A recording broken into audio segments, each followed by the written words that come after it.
In Revelation 12 verse 11, we are told to testify as our testimonies don't only help others in their faith, but also helps us to overcome our enemy, Satan and his demonic entities. And in Joel 2 verse 28, the Bible says that your sons and your daughters shall prophesy. Now, if women are to be silent in church and not allowed to speak, then how are they going to give their testimonies? How are they going to tell their congregation what the Lord has done for them? And how are they going to defeat the enemy which they would have overcome by the word of their testimonies?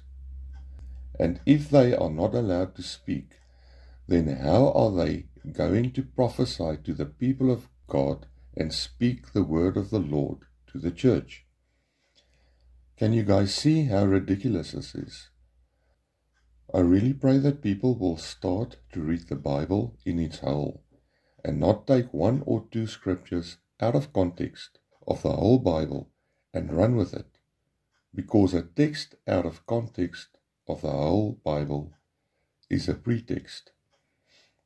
We always have to go and see what the rest of the Bible says on a subject before making assumptions on one or two scriptures, not knowing what the rest of the Word of God says about that subject, because this is how we fall into error.